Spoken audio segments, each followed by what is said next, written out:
한 주 동안 믿는 사람으로 살아가느라 수고가 많으셨습니다.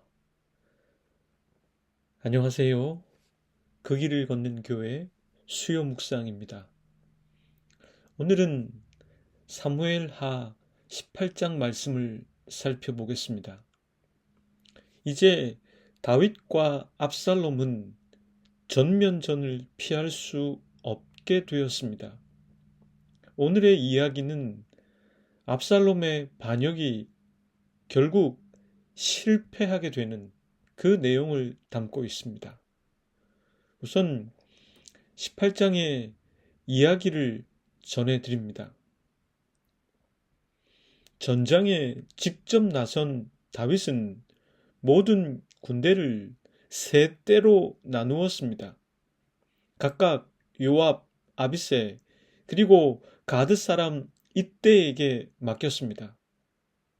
그리고 자신도 싸움터로 직접 나가겠다고 밝혔습니다. 그러자 온 백성들은 다윗을 만류했습니다. 그들은 말하길, 압살롬의 군대가 노리는 것은 우리가 아니라 바로 다윗이라고 말하면서 다윗이 자신들 10,000명이나 다름없다고 했습니다. 그러니 다윗이 성 안에 있는 것이 자신들을 돕는 것이라 했습니다. 결국 다윗은 이런 백성들의 요청을 받아들였습니다. 대신 출전하는 요압, 아비새, 그리고 이때에게 다음과 같은 부탁을 했습니다. 나를 생각해서라도 저 어린 압살롬을 너그럽게 대해 주시오. 이 말은 모든 지휘관들과 그리고 모든 백성들이 다 듣게 되었습니다. 에브라임 숲속에서 큰 싸움이 벌어졌는데 이스라엘 백성들이 다윗의 군대에게 크게 패하고 말았습니다. 20,000명이나 죽었습니다. 싸움은 더욱 번져 나갔는데 그날 숲속에서 목숨을 잃은 군인의 숫자가 칼에 찔려 죽은 숫자보다 더 많았습니다. 압살롬은 노새를 타고 가다 그만 큰 상수리 나무의 울창한 가지에 걸려 그의 머리채가 상수리 나무에 휘감기고 말았습니다. 그는 공중에 매달렸고 그가 타던 노새는 빠져나가고 말았습니다. 이 사실을 어떤 사람이 보고 요압에게 보고했습니다. 요압은 그 사람에게 왜 압살롬을 보았는데도 그를 당장 쳐 죽이지 않았느냐고 물었습니다. 만약 그랬더라면 그에게 은 10개와 띠 하나를 주었을 것이라 했습니다. 그 사람이 답했습니다. 비록 은 1,000개를 달아서 저의 손에 쥐어 주신다고 해도 저는 감히 손을 들어 임금님의 아들을 치지 않았을 것입니다. 임금님께서 우리 모두가 듣도록 장군님과 아비새 그리고 이때에게 누구든지 어린 압살롬을 보호하여 달라 부탁하셨기 때문입니다. 그러자 요압은 이렇게 꾸물거릴 시간이 없다고 하며 창 세 자루를 들고 가 압살롬의 심장을 꿰뚫었습니다. 요압의 무기를 들고 다니던 젊은이 10명이 모두 둘러싸 압살롬을 죽였습니다. 그런 다음에 요압이 나팔을 부니 백성이 이스라엘 사람을 뒤쫓다가 돌아왔습니다. 요압이 백성에게 싸움을 그치도록 지시했기 때문입니다.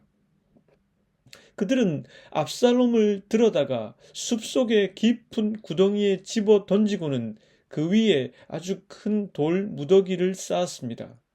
온 이스라엘 사람들은 도망하여 저마다 자기 장막으로 돌아갔습니다.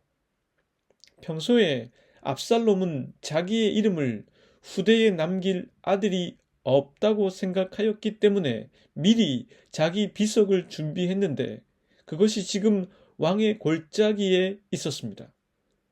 압살롬은 그 돌기둥을 자기 이름을 따서 불렀기 때문에 사람들은 오늘날까지도 그것을 압살롬의 비석이라 불렀습니다.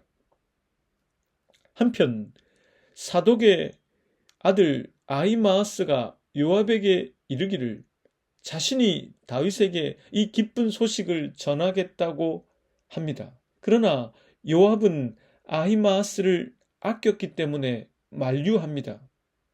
승리한 날인 동시에 임금님의 아들이 죽은 날이니 그 소식을 내가 전해서는 안 된다는 것이었습니다. 그래서 구스 사람에게 이 소식을 다윗에게 전하도록 했습니다.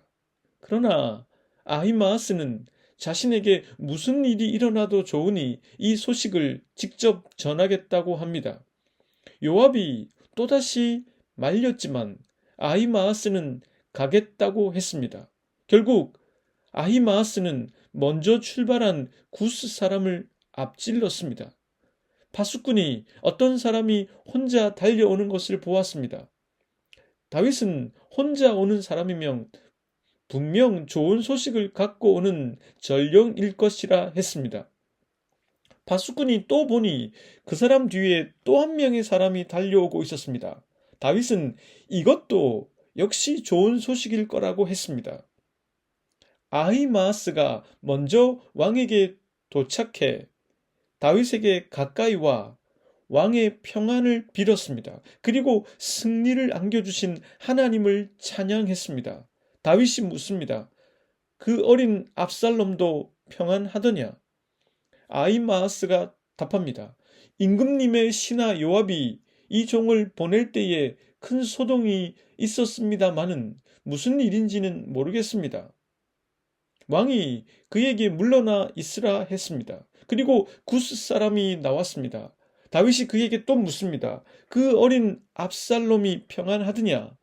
구스 사람이 대답합니다. 높으신 임금님의 원수들을 비롯하여 임금님께 반역한 자들이 모두 그 젊은이와 같이 되기를 바랍니다. 다윗은 이 말을 듣고서 마음이 찢어질 듯 아팠습니다. 그리고 성문 위 다락방으로 가 울었습니다. 그는 다음과 같이 울부짖었습니다. 내 아들 압살롬아, 내 아들 압살롬아, 내 아들 압살롬아, 너 대신에 차라리 내가 죽었을 것을. 내 아들 압살롬아, 내 아들아.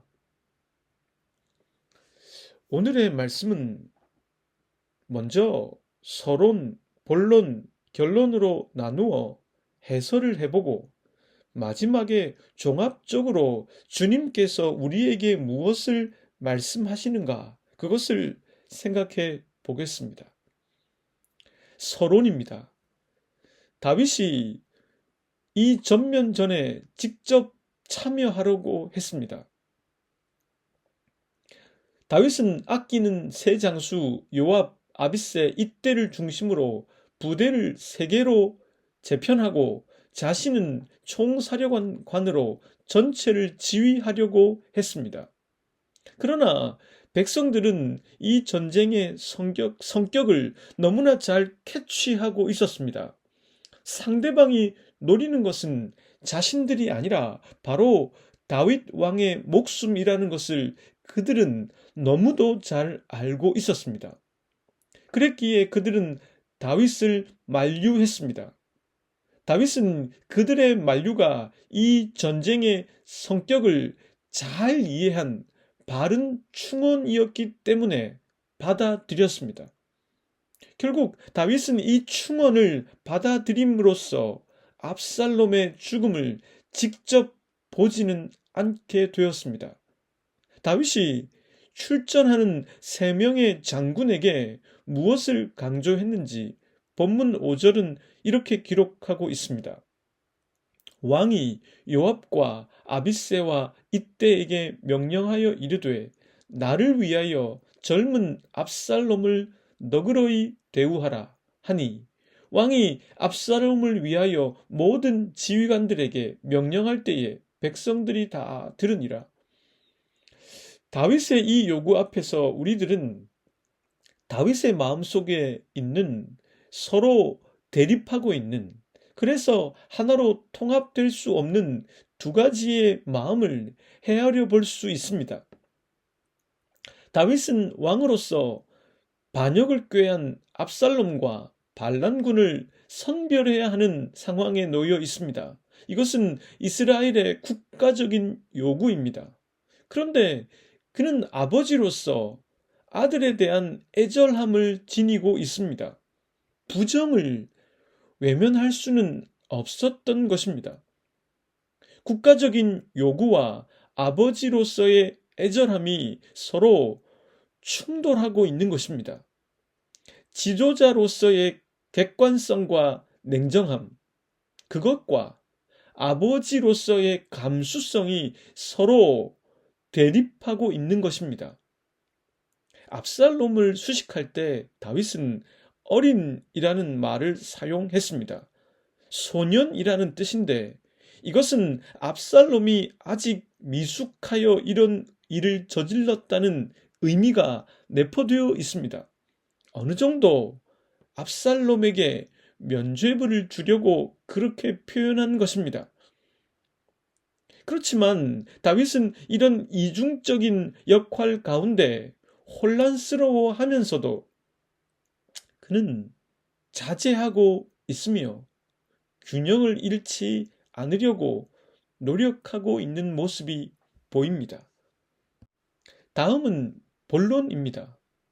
이 전면전에 대한 기록은 매우 싱겁습니다.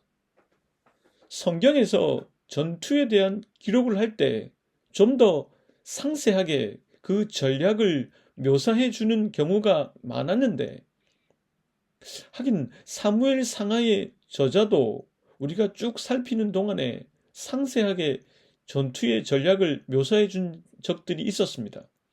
그런데 오늘 압살롬의 반역에 대한 이 전쟁의 기록은 매우 단순합니다. 그냥 다윗의 군사들이 이겼다는 것입니다. 6절부터 8절까지의 단 석절의 말씀으로 이를 다음과 같이 기록하고 있습니다. 이에 백성이 이스라엘을 치러 들로 나가서 에브라임 수풀에서 싸우더니 거기서 이스라엘 백성이 다윗의 부하들에게 패하매 그날 그곳에서 전사자가 많아 2만 명에 이르렀고 그 땅에서 사면으로 퍼져 싸웠으므로 그날에 수풀에서 죽은 자가 칼에 죽은 자보다 많았더라. 싱겁게 기록했지만 여기에는 중요한 의미를 우리들에게 전해주고 있습니다. 전쟁은 인간의 계획에 의해서 그 결과가 판가름되는 것이 아니라는 뜻입니다. 여기에는 숨어 있는 하나님의 결단과 의지가 개입되고 있습니다. 우리는 이미 앞선 17장 14절 말씀에서 이 전쟁이 어떻게 전개될지 알고 있었습니다. 그 말씀입니다. 압살롬과 온 이스라엘 사람들이 이르되 아렉 사람 후세의 계략은 아히도멜의 계략보다 낫다 하니 이는 여호와께서 압살롬에게 화를 내리려 하사 아히도멜의 좋은 계략을 물리치라고 명령하셨음이더라. 하나님께서는 초자연적 섭리로서 이미 이 전쟁의 승패를 결정하셨습니다. 그리고 인간의 계획으로만 일이 이루어지지 않는다는 것을 이 전투를 통해 말씀하고 계신 것입니다. 칼에 의해 죽은 사람보다 그 숲 때문에 죽은 사람이 더 많았다 했습니다. 다윗의 군대는 직업 군인들로서 제대로 훈련받은 사람들이었습니다. 헌데 이에 비해 압살롬의 군대는 각 지파별로 모은 민병대였을 가능성이 높습니다. 그런 가운데 자연마저도 압살롬의 군대에게 불리하게 작동이 된 것입니다. 앞이 보이지 않는 숲 속에서 그들은 길을 잃었고 지쳤습니다. 그 안에는 굶주린 거친 짐승들이 있었을 것입니다. 마치 영화 반지의 제왕의 마지막 전투씬을 생각하게 하는 장면입니다. 악의 편에 선 군대를 마지막에 무찌르는 것은 결국 자연, 즉 나무들, 영화에서는 엔트라고 불리는 그러한 종족들이었습니다. 저는 이 장면 앞에서 우리가 하나님을 믿을 수밖에 없는 이유를 발견하게 됩니다. 인간이 자유의지를 동원해서 온갖 계획을 세우고 온갖 궁리를 해 나가지만 결국 하나님의 선이 승리하고 만다는 사실입니다. 궁극적인 선의 승리가 있기에 우리들은 하나님을 더욱 신뢰할 수밖에 없습니다. 이런 경험들이 더 쌓이면 쌓일수록 우리의 믿음은 더욱더 강화될 수밖에 없습니다. 이제 본론에서 두 번째로 다루어 보아야 할 장면은 상수리 나무에 매달린 압살롬입니다. 압살롬이 노새를 타고 가다 상수리 나무에 걸린 것에 대해서 성경은 이렇게 기록하고 있습니다. 9절 말씀입니다. 압살롬이 다윗의 부하들과 마주치니라. 압살롬이 노새를 탔는데 그 노새가 큰 상수리 나무 번성한 가지 아래로 지날 때에 압살롬의 머리가 그 상수리 나무에 걸림에 그가 공중과 그 땅 사이에 달리고 그가 탔던 노새는 그 아래로 빠져나간지라. 압살롬이 노새를 타고 가다 상수리 나무에 걸린 것은 우연히 일어난 일이었습니다. 다윗의 군사들이 계획한 덫도 아니었고 압살롬의 군대에서 다윗에게 압살롬을 바치기 위해 그렇게 한 것도 아니었습니다. 이것은 초자연적인 하나님의 계시의 일부분이라고 하는 것이 더 자연스러운 해석일 것입니다. 그런데 성경의 저자는 그 원인이 압살롬에게 있다고 말하고 싶어 하는 것 같습니다. 왜냐하면 압살롬이 자랑했던 그의 긴 머리칼 때문에 그는 결국 상수리 나무에 대롱대롱 걸린 상태가 되고 말았기 때문입니다. 우리가 이미 살펴본 대로 압살롬은 자기 이익과 권력의 목적을 위해서 좋은 외모를 악한 일을 꾀하는 데 사용했었습니다. 왜 어른들이 미끈한 얼굴로 사기치네 라고 표현하는 것과 같습니다. 저자는 분명 우리들에게 이 부분을 강조해 주고 있습니다.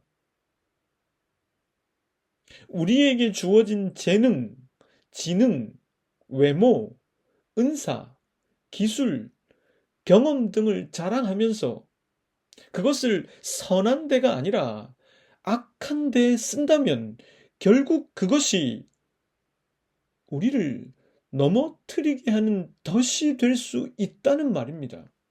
왜냐하면 그것은 교만이라는 것으로 항상 이어져서 작동하기 때문입니다. 그는 이제 상수리 나무에 매달려 삶과 죽음 사이에 있습니다. 그가 자랑하던 머리칼은 이제 그를 매는 올무가 되고 말았습니다. 백주대낮에 아버지의 후궁들과 동침하면서 하나님의 법을 저버린 그는 이제 하늘과 땅의 중간에 대롱대롱 매달린 상태가 되어버렸습니다. 그 스스로 내려올 수 없는 상태가 되어버린 것입니다. 이제 결론으로 가보겠습니다. 요압은 압살롬을 발견하고 죽이지 않은 군사를 나무랐습니다. 그리고 직접 가서 창으로 압살롬의 심장을 찔렀습니다. 왜 요압은 다윗의 간곡한 부탁을 거절했던 것일까요? 요압은 군인입니다. 그는 이 사건을 군인답게 처리한 것입니다. 다윗의 아들이지만 반란의 우두머리인 압살롬을 죽이는 것이 타당하다 생각한 것입니다. 지금까지 요압이 일관되게 보인 행보들을 보면 이런 요압의 결정이 무리가 아니라 오히려 그답게 행동한 것으로 보입니다. 그는 다윗과는 다른 태도를 취하며 언제나 군인답게 행동해 왔었습니다. 어쩌면 요압은 압살롬이 자기 밭을 태운 일을 떠올렸을지도 모릅니다. 이제 그 소식을 전해야만 했습니다. 요압은 사독의 아들 아히마아스를 아껴 그가 이 소식을 전하지 못하도록 만류했습니다. 그래서 구스 사람을 먼저 보냈습니다. 혹 다윗이 가진 두 가지 역할 가운데 아버지로서의 역할이 더 많이 발현돼 아히마아스를 죽이지 않을까 염려했기 때문입니다. 결국 아히마아스는 그 소식을 직접 전하지는 못합니다. 구스 사람의 보고를 통해 이 사실을 알게 된 다윗은 목 놓아 울었습니다. 그때의 기록은 다음과 같습니다. 왕의 마음이 심히 아파 문 위층으로 올라가서 우니라. 그가 올라갈 때에 말하기를 내 아들 압살롬아, 내 아들 압살롬아, 차라리 내가 너를 대신하여 죽었다면 압살롬 내 아들아 하였더라. 본문 33절에서 다윗은 압살롬을 이제 어린 소년이라고 부르지 않고 아들이라고 몇 번이고 부르고 있습니다. 이스라엘의 왕이라는 역할과 아버지로서의 역할이라는 이중적 혼란 속에서 다윗은 압살롬을 차마 아들이라고는 사람들 앞에서 표현하지 못했습니다. 왜냐하면 반역의 우두머리이기 때문입니다. 어린 소년이라고 밝히며 철이 없는 그에 대한 선처를 받았던 것입니다. 그러나 이제 압살롬이 죽자 다윗은 부정을 숨김없이 드러내고 있는 것입니다. 부르그만은 오늘 본문을 전체적으로 이 한 문장으로 요약해 주고 있습니다. 하나님의 숨어 있는 결단과 인간적 권력과 감상이라는 사실성이 깊게 그리고 불가피하게 얽혀 있다. 이 문장을 쉽게 좀 풀어보면 본문의 이야기 안에는 하나님의 결정과 의지 그리고 인간적 권력을 향한 마음과 감정이라는 것들이 서로 뒤섞여 있다는 것입니다. 저는 우리가 하나님을 믿을 수 있는 근거를 인간의 선택이나 감정, 욕망 등에 두어서는 안 된다고 생각합니다. 우린 믿지 않는 사람들 속에서 그리고 물질과 성공을 신봉하는 사람들 앞에서 유혹을 받게 돼 있습니다. 욕망에 충실해 결혼이라는 전인격적 연합 이외에서 오직 쾌락을 위해 성을 사용하라는 유혹을 받습니다. 그게 바로 불륜이지요.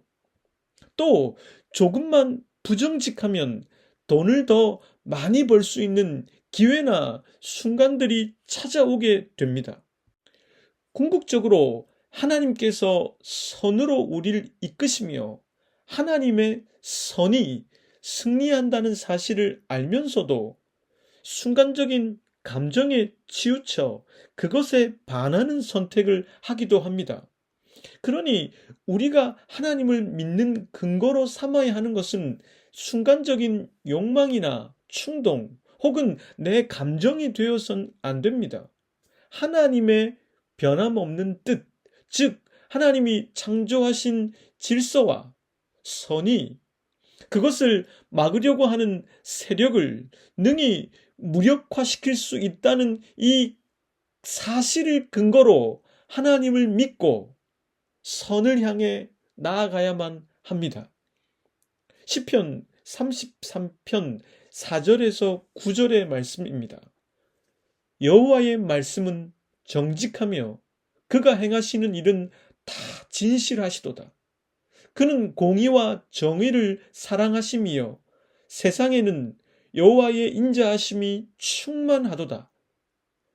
여호와의 말씀으로 하늘이 지음이 되었으며 그 만상을 그의 입 기운으로 이루었도다. 그가 바닷물을 모아 무더기같이 쌓으시며 깊은 물을 곳간에 두시도다. 온 땅은 여호와를 두려워하며 세상의 모든 거민들은 그를 경외할지어다. 그가 말씀하심에 이루어졌으며 명령하심에 견고히 섰도다. 압살롬의 반역을 막으시는 하나님을 보면서 우리가 잠시 속아 행하는 것들이 결국 우리들에게 좋지 않다는 것을 생각해 봅니다. 그리고 하나님께서 그것을 깨닫게 하심으로 결국 우리를 선으로 인도하신다는 것을 받아들이게 됩니다.